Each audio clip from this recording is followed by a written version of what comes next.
Na na na na, oh, we. Na na na na, we. Na na na na, oh, we. África. Este é o nosso continente. Berço da humanidade, terra de tradições milenares, prosperidade e de futuro.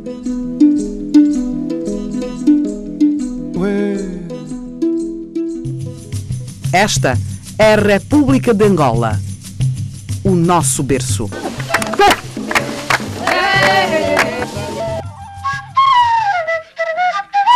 As sociedades que viriam a construir a nação angolana eram no século XV de organização tribal, apresentando-se todas como estados semi-organizados, cuja evolução foi interrompida com a chegada dos portugueses em 1482.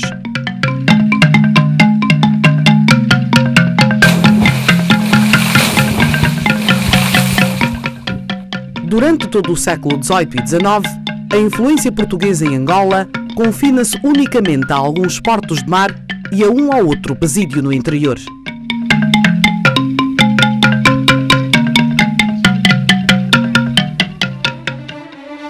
A verdadeira ocupação militar imposta pela Conferência de Berlim em 1884 só será consumada em 1920 com a derrota dos povos Chokwe na Grande Batalha de Calandende.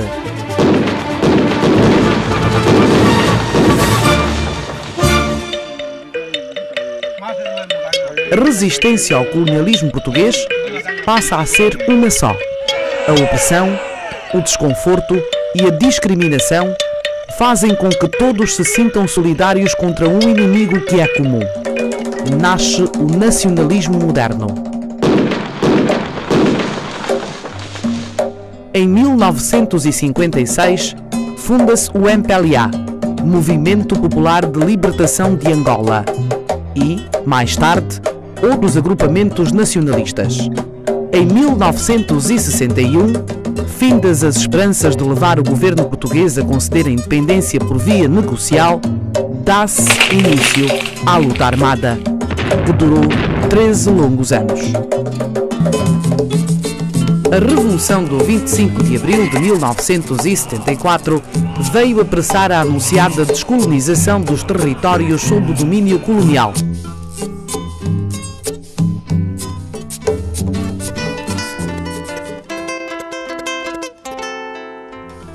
Apesar da guerra que prosseguirá durante largos anos, o presidente Dr. António Agostinho Neto proclama a 11 de novembro de 1975, perante a África e o mundo, a independência de Angola. Em nome do povo angolano, o Comitê Central do Movimento Popular de Libertação de Angola, MPLA, proclama solenemente perante a África e o mundo a independência de Angola.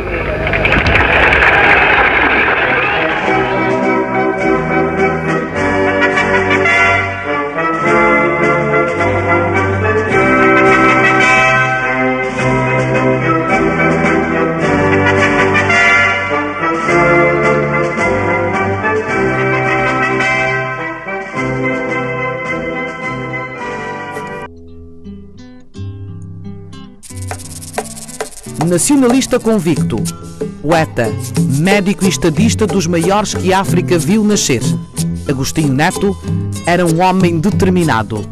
Contra a descrença de muitos, enceta a caminhada com a certeza na vitória. O mais importante é a luta. Mas Neto morre poucos anos depois.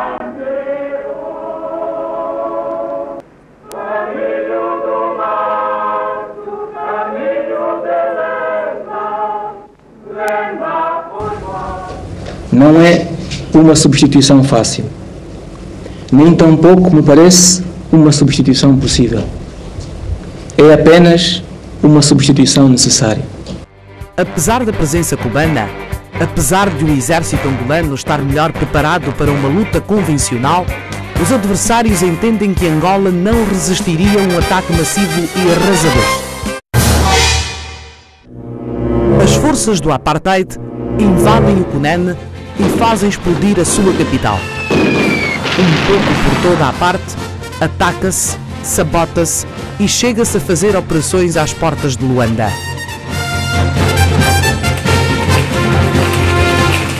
Sob a liderança de José Eduardo dos Santos, a SFAPLA e o povo resistem.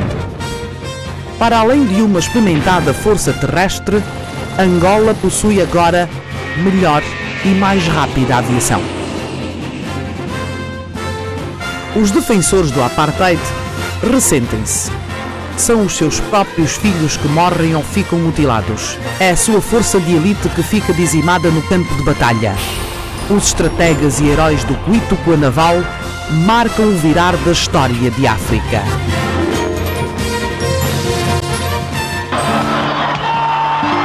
A Namíbia ganha a sua independência. Cai o regime segregacionista carcamano e em Angola implanta-se um sistema multipartidário de governação.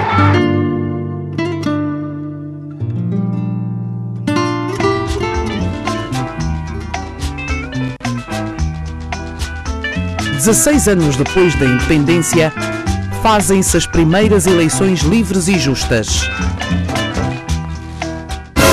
A UNITA contesta os resultados e parte novamente para a guerra, desta feita mais feroz e violenta.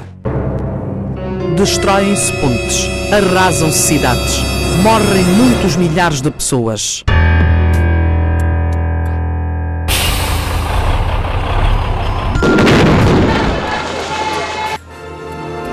Mas chega, enfim, o 4 de abril de 2002 e com ele o silenciar definitivo dos canhões. Hoje, o povo angolano vive em paz e demonstra a sua maturidade pela forma como se aceitou mutuamente nesta convivência fraterna, sem problemas nem conflitos entre pessoas que ontem se tinham como inimigas.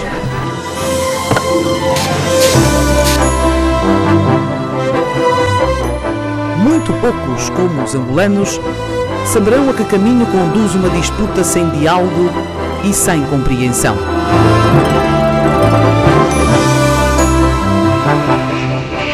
Ninguém melhor do que um chefe que soube assumir Angola numa situação tão desesperadamente difícil saberá aconselhar e propor com inteligência e discernimento os caminhos da estabilidade e da paz. Na guerra, ele reorganizou e modernizou o exército e conseguiu realizar o que parecia impensável. Como comandante em chefe, soube não só escolher os homens melhor dotados para as chefias militares, como não esqueceu nunca que todo o tempo seria tempo útil e necessário para trabalhar pela paz, usando da magnanimidade como poucos.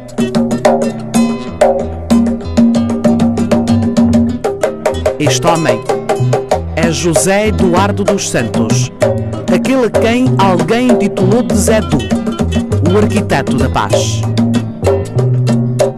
Muito obrigado por esse apoio. Da sua mão, nasceu não só o edifício sólido de uma paz real e duradoura, mas também o desenho de uma democracia multipartidária que permitisse gerir sem grande sobressalto uma Angola que fosse una no seu desenvolvimento e na sua diversidade de povos e culturas.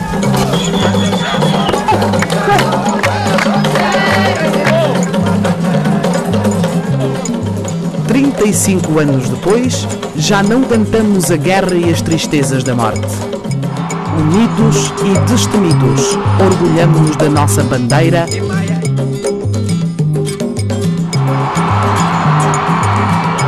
reunimos-nos reunimos em torno do nosso hino e gritamos: Angola avante, rumo ao desenvolvimento.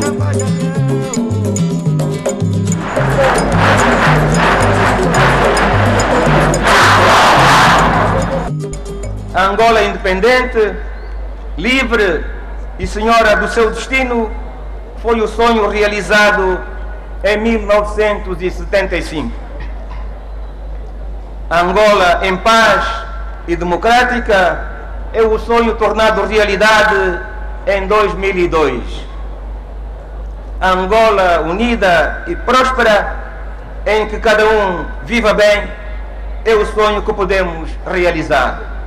É a nova caminhada que começou.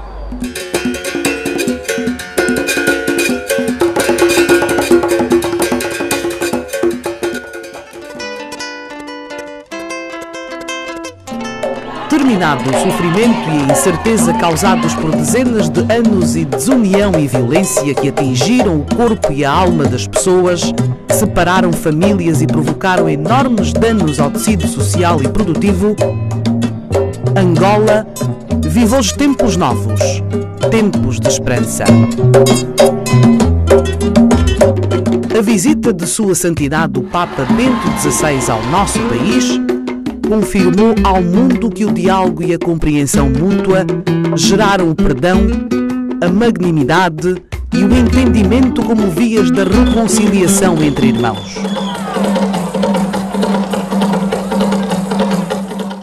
Estamos agora na encruzilhada da paz e do desenvolvimento. A paz social consolida-se com a satisfação das necessidades materiais e espirituais dos homens, que o desenvolvimento propicia. É hora de arregaçar as mangas, construir a confiança política e consolidar a democracia. Inicia-se um profundo processo de reconstrução do aparelho do Estado com a constituição de um governo de unidade e reconciliação nacional e das Forças Armadas Angolanas, com a integração no Exército Nacional de militares que antes se combatiam ferozmente. No campo social, milhares de desmobilizados são integrados na vida social, beneficiando de formação profissional e emprego, ou passando para a reforma, usufruindo de garantias remuneratórias e de habitação.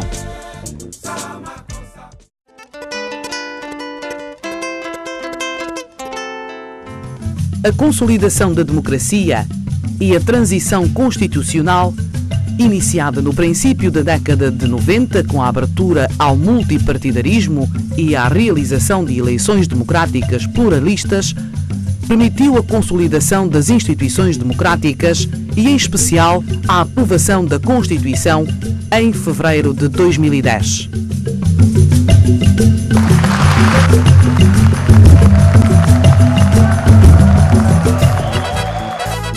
A Lei Magna reafirma e consagra entre os seus princípios estruturantes a democracia pluralista e representativa, o carácter unitário do Estado, a valorização do trabalho e o respeito pela dignidade da pessoa humana, a livre iniciativa económica e empresarial, a justiça social, a participação dos cidadãos e o primado da lei.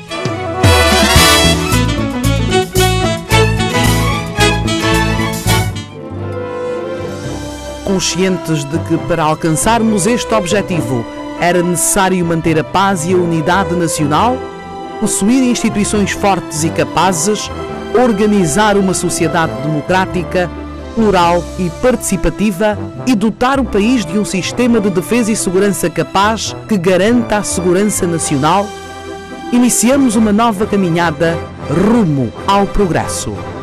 Hoje, conformam-se os poderes executivo, legislativo e judicial à Constituição da República e reforça-se a capacidade institucional dos organismos públicos com vista a dar resposta às tarefas fundamentais do Estado e aos novos desafios e metas decorrentes das normas da Lei Maior. No âmbito da administração do Estado e do poder local, estão em curso um conjunto de ações que visam descentralizar decisões, criar a autonomia administrativa e financeira tanto dos governos provinciais como das administrações municipais, que passaram a ser unidades orçamentais.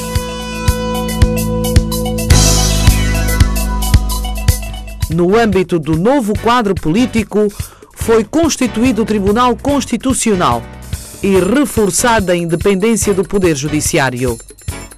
O Estado está a desenvolver esforços para garantir um melhor acesso dos cidadãos à justiça, com a criação dos tribunais municipais e o reforço do seu quadro de pessoal, com a formação no Instituto Nacional de Estudos Judiciários. A aprovação da Lei da Probidade Pública passou a regular o exercício das funções do Estado, dos servidores das instituições, cuja conduta é fixada nos princípios democráticos, da ética, da transparência, da responsabilidade e da boa governação. No âmbito da defesa e ordem interna, estão em curso um conjunto de reformas nas Forças Armadas e em todos os órgãos do Ministério do Interior para atender às exigências dos novos tempos. Para além da modernização dos equipamentos, formação e renovação permanente dos quadros, está em curso a melhoria das condições de vida dos efetivos, principalmente dos aquartelados.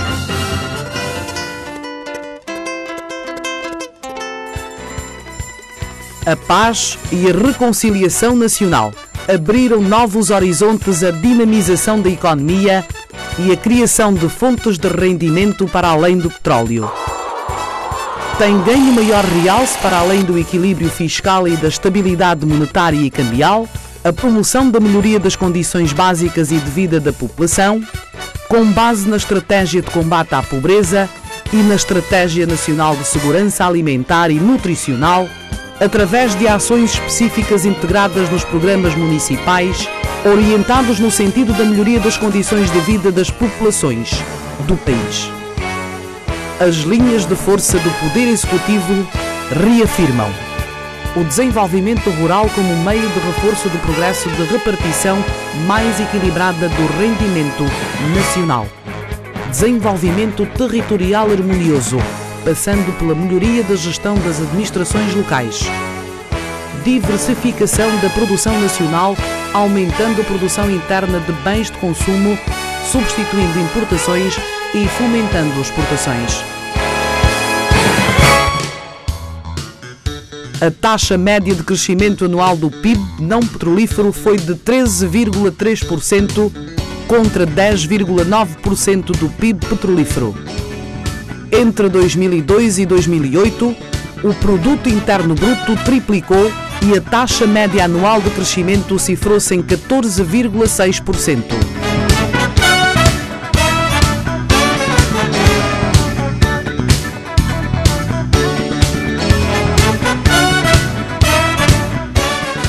A estabilidade do Kwanza face ao dólar norte-americano tem vindo a ser um dos traços marcantes da política monetária. As medidas adotadas no plano interno permitiram firmar um acordo com o FMI que serviu para captar mais recursos financeiros e significou também um reconhecimento internacional da correção e oportunidade das medidas de ajuste que permitiram proteger as reservas internacionais e assegurar a estabilidade macroeconómica. A avaliação positiva da nossa política económica e as classificações de rating soberano da nossa economia, para além de conferirem prestígio ao país, reforçaram a convicção de que Angola está no caminho certo para a superação da crise financeira internacional. Hoje, a economia angolana continua a crescer ao contrário do que ocorre em muitos países do mundo. O Programa de Investimentos Públicos no setor dos transportes, tanto na recuperação de estradas, pontes e ferrovias, como na construção de novos empreendimentos, permitiu o rápido reassentamento de mais de 3 milhões de pessoas deslocadas nas suas zonas de origem e uma mais fácil circulação de pessoas e bens em todo o território nacional. No total dos meios de transporte, portos e aeroportos, o volume de carga manuseada triplicou entre 2002 e 2009.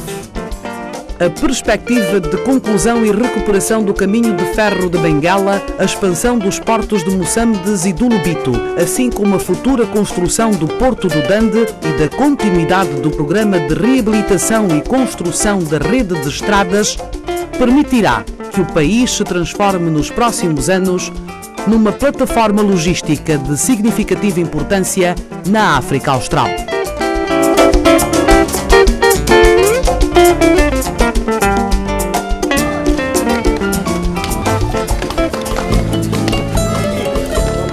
No domínio da educação, o total de alunos matriculados no ensino básico e secundário passou de cerca de 2 milhões em 2001 para aproximadamente 6 milhões em 2009.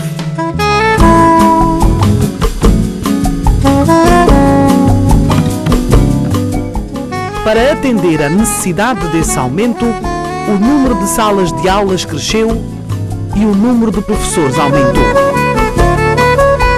No ensino superior, nos últimos 3 anos, o número de alunos matriculados aumentou, enquanto que o número de estabelecimentos também cresceu, dando início à projeção do Executivo de redução das assimetrias regionais ao nível do ensino superior e dar a responsabilidade de cada província formar quadros com qualidade e com competência.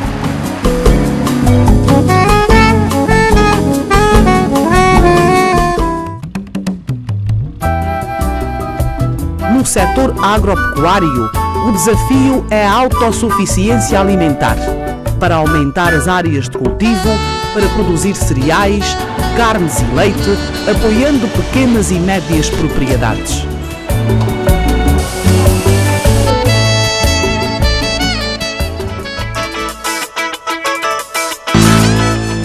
O setor financeiro também está em expansão. No país, existem muitos operadores bancários que exercem a sua atividade nos mais variados recantos.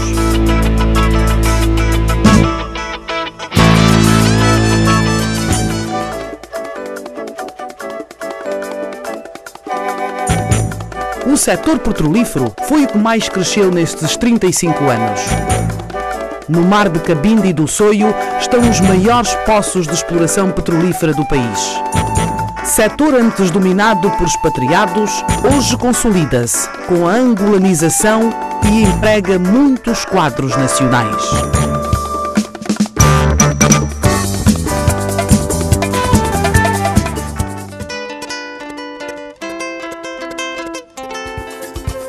O objetivo principal do Executivo é a constante melhoria da qualidade de vida dos angolanos. O combate à fome e a luta pela redução e erradicação da pobreza, pelo seu impacto na vida da população, constituem 2 dos maiores desafios que se colocam hoje ao Estado angolano, pois são preponderantes para se construir uma sociedade mais próspera e de justiça social. Neste sentido, nos últimos anos foram obtidos importantes progressos e melhorias sobre o bem-estar da população, aumentou a esperança de vida e baixou a mortalidade infantil. A proteção concedida à criança e ao idoso merecem maior atenção da sociedade, assim como melhora o controlo das grandes endemias como a malária, o VIH-Sida, a tuberculose e a tripanossomíase.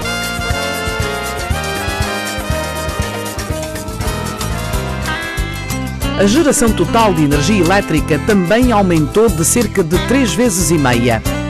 A produção da água potável dobrou. No setor das águas, os projetos estruturantes vão permitir o acesso de todos à água tratada e à energia em 100% nas zonas urbanas e em 80% no meio rural e nas zonas periurbanas. Hoje, mais angolanos têm acesso aos serviços de telefone e internet.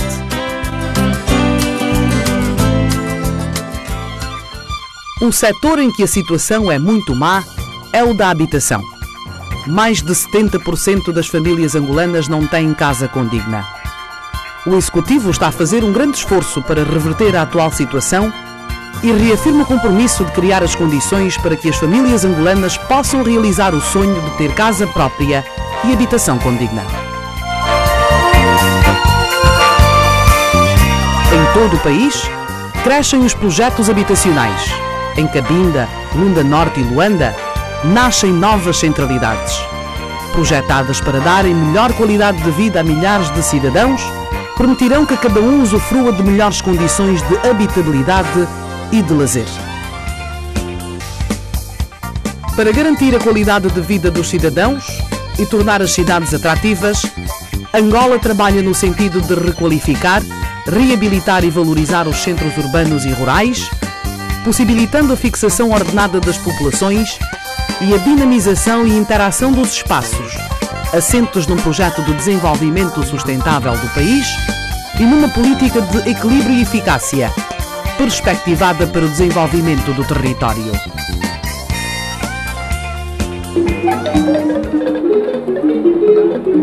A cultura e o desporto assumem-se cada vez mais como fatores de unidade nacional. A música e o teatro expandem-se e os símbolos da angolanidade percorrem os estádios mundiais, saudando vitórias dos novos guerreiros.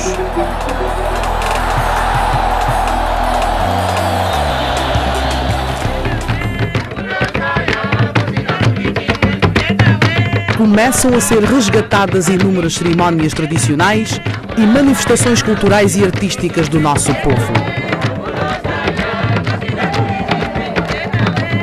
A música erudita, a dança contemporânea, as danças africanas estilizadas, as belas artes e o teatro moderno são percorridas por traços que garantem o caráter identitário do nosso povo.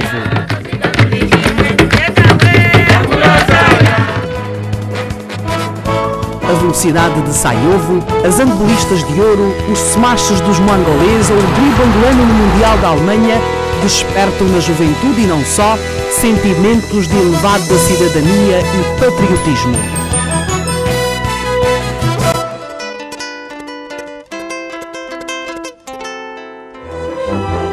No contexto internacional, Angola está a ganhar o seu espaço. A conquista da paz em 2002 e os esforços de reconstrução nacional empreendidos permitiram à comunidade internacional ter outra visão do nosso país.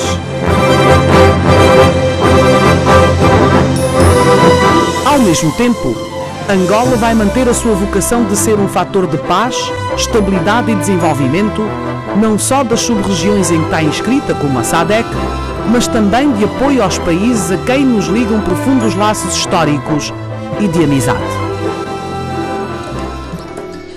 Presidindo atualmente a Comunidade dos Países de Língua Portuguesa, CPLP, o nosso país participa nos esforços desenvolvidos por essa organização em concertação com a União Africana e a ONU em processos de estabilização social ou de desenvolvimento económico.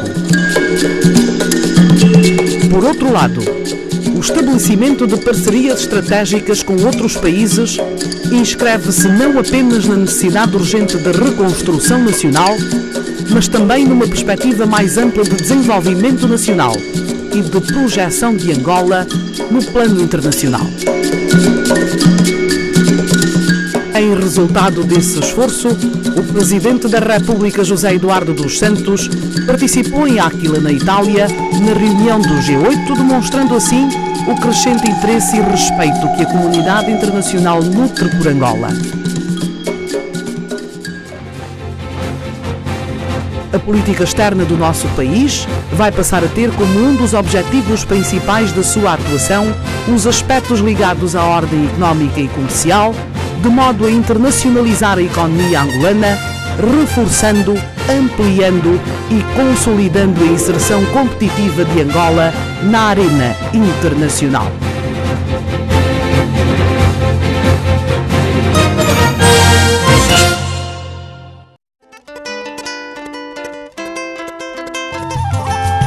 Situada a sul do continente africano, com 1.246.700 km², Angola é a 7ª potência africana em grandeza territorial. possui magníficos portos e caminhos de ferro. O Caminho de Ferro de Benguela serve um dos melhores portos de águas profundas de África, o Lobito, e liga à costa oriental do continente. Muito dificilmente se encontrará país no mundo com águas tão abundantes e limpas, oriundas não só das suas bacias hidrográficas, com dezenas de rios caudalosos e extensos, mas também das suas termas e águas minerais.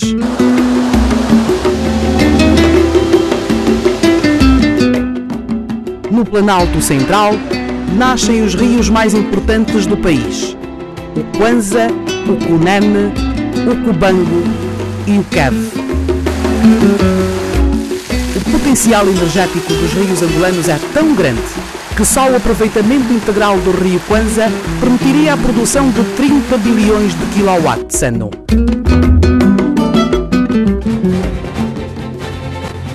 São enormes os recursos minerais. Além do petróleo e dos diamantes, que é um dos grandes produtores mundiais, tem ferro, manganês, cobre, asfalto, fosfatos, mármores, granito, minérios raros, gesso, cimento, enxofre, talco, entre outros.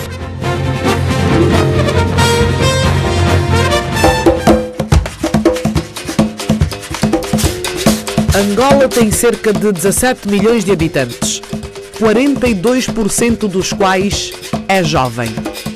A esperança de vida subiu de 44 anos em 2000 para 47 em 2008. A língua oficial é o português e a sua capital é Luanda, cidade com mais de 500 anos e cerca de 7 milhões de habitantes.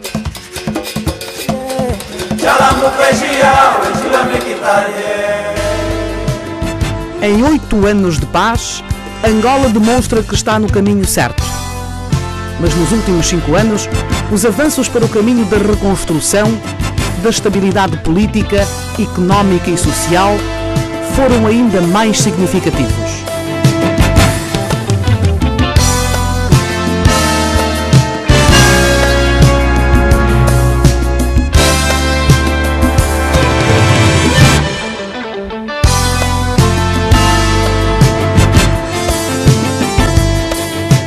Novas estradas foram construídas e reabilitadas. Hospitais, a rede elétrica e de água foi melhorada.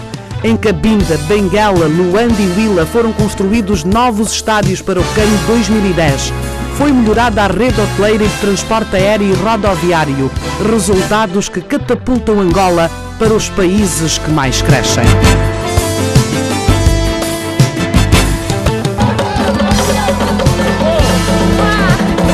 Todo este esforço representou em milhares de novos postos de trabalho para milhares de angolanos, especialmente jovens. Um passo importante para o combate à pobreza e para a melhoria da vida das populações. Apesar do otimismo que paira entre os angolanos, o caminho a trilhar ainda é difícil. Na medida em que só com a união de esforços é que o país se vai tornar um bom lugar para se viver, como é o desejo de todos. Para isso, é necessário que cada um faça a sua parte onde quer que esteja. Angola. Um novo país está a começar e com ele um tempo novo. Um tempo que vai permitir aos angolanos desfrutarem do bem-estar económico e social, pressuposto indispensável para a prosperidade de um país que se desenvolve e avança para o futuro.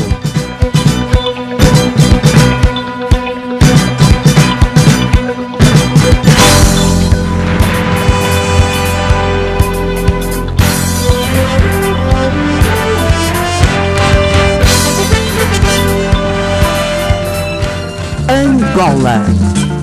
35 anos de avanços num país em reconstrução e desenvolvimento, onde cada um tem um lugar para a realização do seu sonho de hoje e do futuro.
Distintos convidados, minhas senhoras e meus senhores,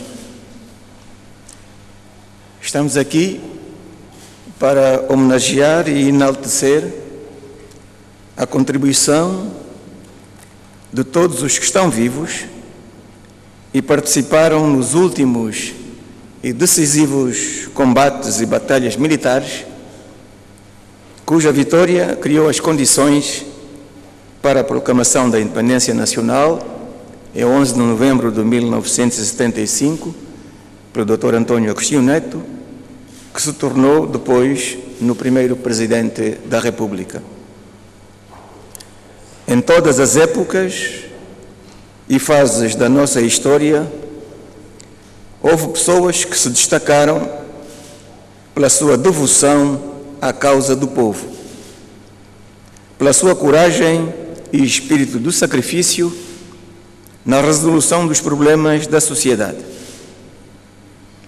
Em todas as épocas e fases da nossa história, houve pessoas que se destacaram pela sua honestidade e criatividade, colocando a sua força moral e intelectual ao serviço de causas nobres. Estamos agora diante de cidadãos de várias idades, de diversos estratos sociais e regiões, do sexo masculino e feminino, que souberam honrar as tradições de resistência e luta dos povos e soberanos que as forças colonialistas encontraram nos territórios que hoje configuram a República de Angola. As vossas ações heroicas inscrevem-se na linha dos atos de bravura praticados, por exemplo, por Antônio Manimbu Lusa, rei do Congo, que tombou em combate na Batalha de Ambuila contra os ocupantes portugueses. Por Ngola Quiluães, rei do Ndongo, que, segundo o historiador Camabaia, no seu livro O Renascimento Africano, combateu durante toda a vida contra a ocupação colonial, chegando a derrotar Paulo Dias de Novaes e encontrando a morte, já velho, numa emboscada das forças de ocupação dirigidas por outro enviado da monarquia portuguesa. As vossas ações heroicas inscrevem-se na linha dos atos de bravura praticados por Equiqui e Catiavala, reis do Planalto Central, que impuseram uma resistência sem tréguas aos colonialistas até a morte. Do rei Mandume, que no sul de Angola assumiu a mesma atitude e lutou heroicamente à frente do seu povo até a morte. Foi nesta senda que no dia 4 de fevereiro de 1961 os heróis quebraram as algemas para vencer o colonialismo e criar uma pátria renovada. Deste modo, os angolanos assumiram o legado histórico e cultural e as tradições positivas dos seus antepassados e juraram realizar o seu sonho de liberdade, que culminou com a declaração da independência nacional em 11 de novembro de 1975, podendo, enfim, cantar Pátria Unida, Liberdade, um só povo, uma só nação. São assim merecidas as distinções que conferimos hoje às pessoas indicadas, que simbolizam também o esforço, o sacrifício e a contribuição de todos aqueles que participaram na luta de libertação nacional. Milhares e milhares de jovens compreenderam os apelos dos dirigentes do Movimento de Libertação Nacional e aderiram incondicionalmente a luta com o propósito de libertar o país e o povo da opressão. É natural que num processo tão complexo como este ocorressem desvios por este ou por aquele. Mas a verdade, e isto é que é mais importante, é que todos fizeram questão de considerar o 11 de novembro como um compromisso firme e uma data inadiável para a proclamação da nossa independência. Sinto-me assim particularmente feliz por constatar que superamos as nossas divergências e que todos os angolanos se reveem nesta data como o dia da festa nacional. Superamos também as nossas divergências e contradições, fazendo a travessia no deserto, como se diz, para conquistarmos a paz e a reconciliação nacional. A independência nacional e a paz criaram as condições para trabalharmos todos no sentido de melhorar a qualidade de vida de cada um. Peço que nos inspiremos no exemplo de abnegação e espírito de missão dos homenageados que temos diante de nós e que façamos da democracia a via para se alcançar a prosperidade e uma vida digna para todos. É num mundo cada vez mais globalizado, em que as nações são interdependentes e competem ou cooperam entre si, que temos de realizar este grande desígnio. Por outro lado, nesta relação de interdependência, há países mais dependentes dos outros, sendo considerados mais independentes e fortes aqueles que são capazes de assegurar a autossuficiência em quase todos os domínios. Se observarmos a questão deste ponto de vista, é fácil concluir que ainda é longo e complexo o caminho que devemos percorrer. Para alcançarmos a prosperidade que pretendemos, temos de criar e desenvolver capacidades nacionais de natureza técnica, científica, empresarial, etc., em todas as áreas da atividade humana. Criar valor e promover ações positivas. Competir com vantagem qualitativa e alcançar a autossuficiência interna em vários sectores da vida económica, social e cultural. Isto não é impossível se aplicarmos o princípio da corrida de estafetas, que consiste em selecionar os atletas mais esclarecidos e dinâmicos, que sejam capazes de passar o testemunho a outros ainda mais esclarecidos e dinâmicos no momento mais certo.